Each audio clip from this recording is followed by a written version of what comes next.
नमस्कार साथियों, मैं राजेंद्र आप सबका स्वागत और अभिनंदन करता हूं अपने YouTube channel astrology based on लघु पाराशरी में।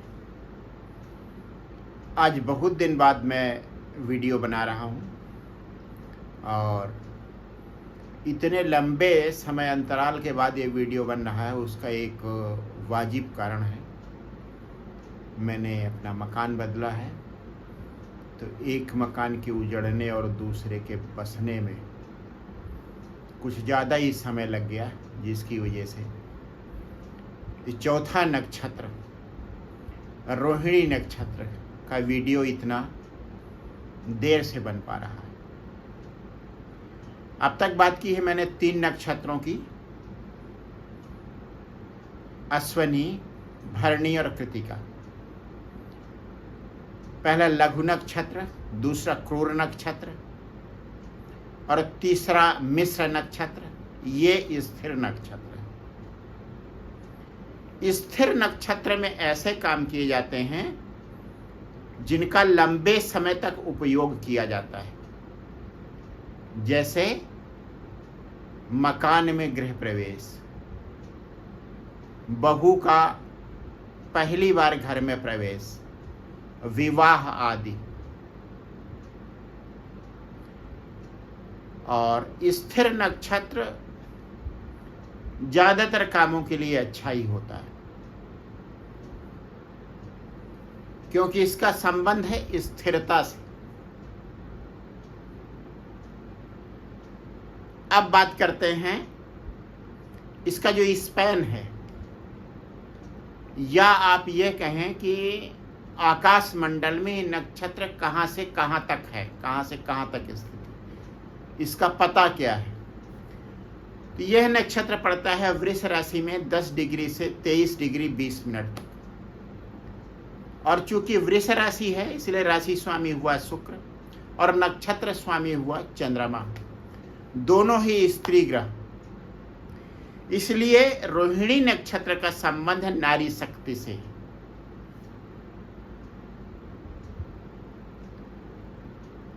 और इस नक्षत्र के देवता हैं ब्रह्मा। जो नक्षत्र का देवता होता है, उस नक्षत्र के अच्छे फल पाने के लिए नक्षत्र देवता की पूजा की जाती है, उपासना की जाती है, लेकिन ब्रह्मा की पूजा वर्जित है। और ऐसा क्यों है, ये आगे आपको पता चलेगा।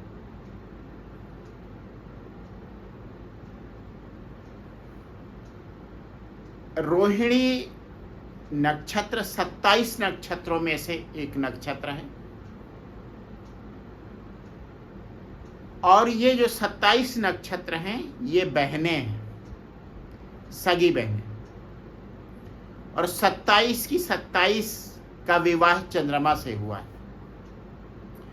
लेकिन रोहिणी सबसे ज्यादा प्रिय पत्नी है चंद्रमा की। इसलिए जब चंद्रमा रोहिणी के घर पहुंच जाता था तो वहीं रुक जाता था। सबसे ज्यादा समय वह रोहिणी नक्षत्र को देता था। रोहिणी उसे आकर्षक लगती थी, ज्यादा प्यारी थी, और इसीलिए वह उस रिलेशनशिप को, रोहिणी के साथ के रिलेशनशिप को लंबे समय तक बनाए रखना चाहता था। तो इस नक्षत्र के जो कारकत्व हो गए, पहला आकर्षण, दूसरा प्यार और तीसरा रिलेशनशिप, संबंध।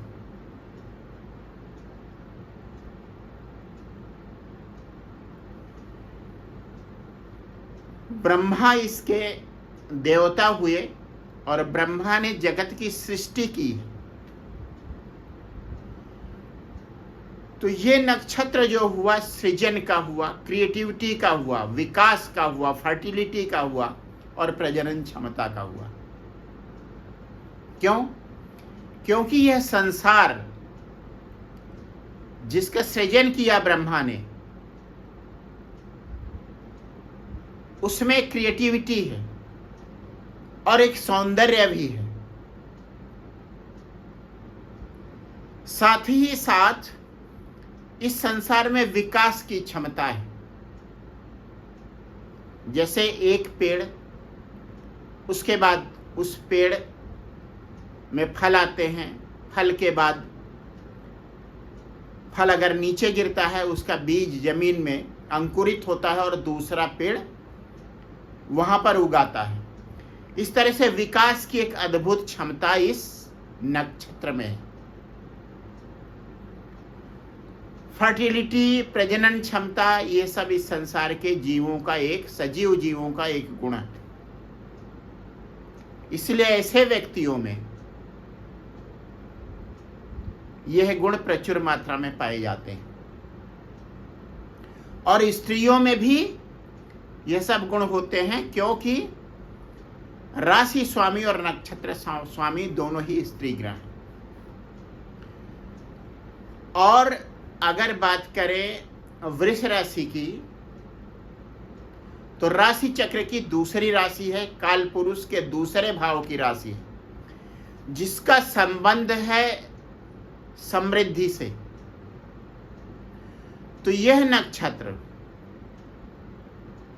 यदि व्यक्ति का जन्म नक्षत्र है, तब व्यक्ति को आर्थिक समृद्धि देता है, और यदि लग्नेश का जन्म नक्षत्र है, तब व्यक्ति अपने प्रयासों से आर्थिक समृद्धि प्राप्त करता है और संपन्न बनता है। इसका चिन्ह है रथ और बैलगाड़ी। बैलगाड़ी का संबंध पुराने जमाने में यातायात के साधन के रूप में और ट्रांसपोर्टन के साधन के रूप में किया जाता था। सामान इधर उधर ले जाने के लिए किया जाता था। विशेष करके जो फसल की उपज होती थी, जो फसल उगती थी, काटी जाती थी, उसके बाद बैलगाड़ी से उसे घर लाया जाता था।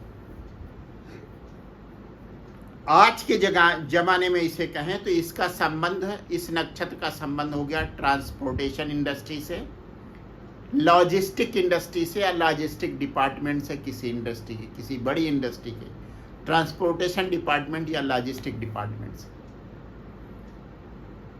तो ऐसा व्यक्ति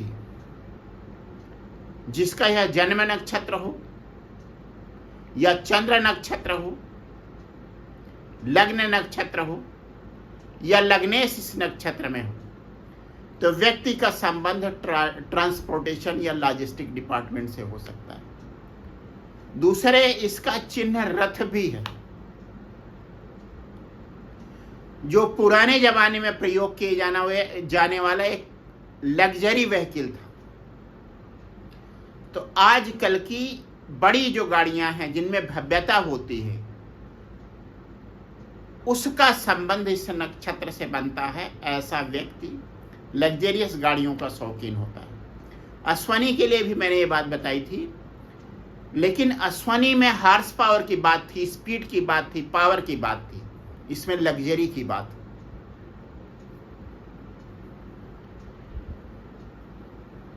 भव्य वाहन की बात है। उसके बाद जैसे मैंने बताया कि वृष राशि पड़ती है, राशि चक्र की दूसरी राशि है, और काल पुरुष के द्वितीय भाव में पड़ती है, जिसका संबंध परिवार से होता है। तो ऐसे व्यक्तियों का परिवार बड़ा होता है। कृष्ण भी इस नक्षत्र के देवता हैं, उनका परिवार बहुत बड़ा था, और बड़े परिवार होने के कारण बीच बीच में दिक्कतें भी ऐसे व्यक्ति महसूस करते हैं, जैसा कृष्ण ने भी महसूस किया था। दूसरी बात यह है कि कृष्ण जो उनके जमाने के प्रचलित उसूल थे, उसमें से बहुत को नहीं मानते थे, प्रैक्टिकल थे। ऐसा व्यक्ति बहुत से सामाजिक नियमों का उल्लंघन करता है, और ब्रह्मा जी ने भी ऐसा ही किया था। उनकी एक पुत्री उषा, उसकी सुंदरता पर मोहित होकर ब्रह्मा जी ने उनसे प्रणय संबंध बनाना चाहा था, जिससे कुपित होकर भगवान शिव ने उन्हें श्राप दिया था कि आप पूजा योग्य नहीं हो, इसलिए आपकी पूजा नहीं की जाएगी, इसलिए ब्रह्मा जी की पूजा नहीं की जाती। इसलिए अगर किसी व्यक्ति का चंद्र नक्षत्र, लग्न नक्षत्र या लग्नेश इस नक्षत्र में है, तब भी उसे ब्रह्मा जी की पूजा नहीं करनी है, कृष्ण की पूजा कर सकता है। क्योंकि उनका जो सामाजिक उसूलों का न मानने का कारण था, उसकी वजह यह थी कि वे उसूल बहुत पुराने हो चुके थे, जड़ हो गए थे, उनको समाप्त करना आवश्यक था, इसलिए कृष्ण ने उन्हें समाप्त किया था।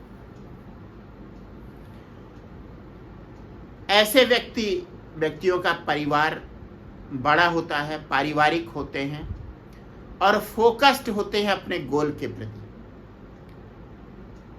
और इनका जीवन इतना खुशहाल होता है कि बहुत बार दूसरों की ईर्ष्या के कारण बन जाते हैं। इनकी समृद्धि, इनकी खुशहाली से दूसरा व्यक्ति इनसे ईर्ष्या करता है, और कभी कभी ऐसा व्यक्ति ज्यादा पाने की चाह भी करने लगता है, जो उसके लिए परेशानी का कारण बनता है। ये इस नक्षत्र की कमियां हैं। स्थिर नक्षत्र है, अच्छा नक्षत्र है, अच्छे कार्य इसमें संपन्न किए जाते हैं। अब बात करते हैं इसके प्रथम चरण की। इसका प्रथम चरण पड़ता है वृष राशि में 10 डिग्री से 13 डिग्री 20 मिनट तक, और नवांश में, मेष नवांश में यह चरण पड़ जाता है। पहला पद या पहला चरण, शायद मैंने पहले नक्षत्र कह दिया था, नक्षत्र का पहला चरण या पहला पद 10 डिग्री से 13 डिग्री 20 मिनट नवांश में मेष राशि में पड़ता है। मेष राशि का मतलब हुआ फोकस्ड, डेडिकेटेड, लक्ष्य को समर्पित। अगर व्यक्ति का जन्म इस नक्षत्र के, रोहिणी नक्षत्र के प्रथम चरण में हुआ है, अर्थात चंद्रमा लग्न या लग्नेश 10 डिग्री, वृष राशि के 10 डिग्री से 13 डिग्री 20 मिनट तक है, तब नवांश में मेष राशि में यह मेष राशि मिलेगी, इस नक्षत्र से संबंधित जो होगी, और ऐसा व्यक्ति होगा फोकस्ड, डेडिकेटेड, लक्ष्य को समर्पित। उसके बाद दूसरा चरण इसका पड़ता है 13 डिग्री 20 मिनट से 16 डिग्री 40 मिनट तक वृष नवांश। नवांश कुंडली के में जहां वृष राशि होगी वहां पे पड़ता है दूसरा चरण इसका। इसका क्या मतलब हुआ? अपार समृद्धि, क्योंकि वृष राशि इधर भी है और नवांश में भी वृष राशि में गया।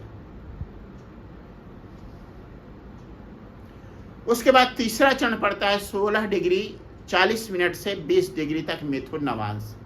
कम्युनिकेशन की गजब क्षमता, कम्युनिकेशन की गजब क्षमता। दूसरा भाव और मिथुन राशि का तीसरा भाव, यह जो होता है कालपुरुष की कुंडली के अनुसार होता है, दोनों का संबंध वाणी से होता है। एक का संबंध ज्ञान से भी होता है और दूसरा यह है ज्ञान को एक्सप्रेस करने की क्षमता। ऐसे व्यक्ति की सफलता में उसकी वाणी का बहुत ज्यादा योगदान होता है, उसके कम्युनिकेशन स्किल का बहुत ज्यादा योगदान होता है। उसके बाद चौथा चरण पड़ता है 20 डिग्री से 23 डिग्री 20 मिनट तक कर्क नवांश में। चंद्रमा की राशि, मातृत्व का भाव, परिवार की देखभाल करने का भाव ऐसे व्यक्ति में होता है और ऐसा व्यक्ति संवेदनशील होता है। एक मां का भाव व्यक्ति में होता है। उसके बाद व्यवसाय, जैसा मैंने बताया, सौंदर्य इसकी विशेषता है, व्यक्ति आकर्षक होता है, सुंदर होता है, और फोकस्ड होता है। तो अगर बात करें तो सौंदर्य से संबंधित जो ब्यूटी इंडस्ट्री है, कॉस्मेटिक से संबंधित जो इंडस्ट्री है, ऐसे व्यवसाय से व्यक्ति जुड़ जाता है। वाहनों से संबंधित कोई व्हीकल बनाने वाली, ट्रक बनाने वाली, कार बनाने वाली कंपनी, और खेती बाड़ी, बैलगाड़ी का मैंने उपयोग बताया खेती के अन्न को एक जगह से दूसरी जगह तक ले जाने के लिए। इसलिए खेती बाड़ी, हर्बल मेडिसिन्स, उनके पेड़ पौधे, सब्जी आदि के उत्पादन से व्यक्ति को लाभ हो सकता है। फैशन इंडस्ट्री, इंटीरियर डिजाइन, जहां भी किसी तरीके के सौंदर्य की जरूरत है, जहां क्रिएटिविटी की जरूरत है, और साथ ही साथ ऐसा व्यक्ति काउंसलर भी हो सकता है, अच्छा काउंसलर, और विशेष करके यौन संबंधों का काउंसलर।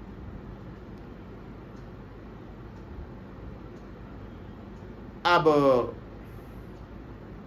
शिव जी के श्राप की मैंने बात की, जिसकी वजह से ब्रह्मा जी की पूजा नहीं होती, इसलिए पूजा ना करें ब्रह्मा जी की। इस नक्षत्र वाले लोग नारी शक्ति की पूजा करें, आदि शक्ति की पूजा करें, माँ गौरी की पूजा करें, लक्ष्मी की पूजा करें। लक्ष्मी का सीधा संबंध इससे है, इस नक्षत्र से। लाल रंग का यह नक्षत्र है, इसलिए इस पर बरबस दृष्टि जाती है। वधू का जो वस्त्र होता है वो लाल रंग का होता है, सिंदूर भी लाल रंग का होता है। इन सब का संबंध रोहिणी नक्षत्र से, क्रिएटिविटी से है, सौंदर्य से है, विकास से है, फर्टिलिटी से है, और प्रजनन क्षमता से। बस आज रोहिणी नक्षत्र के बारे में इतना ही, फिर बात करेंगे अगले नक्षत्र के लिए। आप सबको बहुत बहुत धन्यवाद मेरे वीडियोज को सुनने के लिए, लाइक करने के लिए और सब्सक्राइब करने के लिए।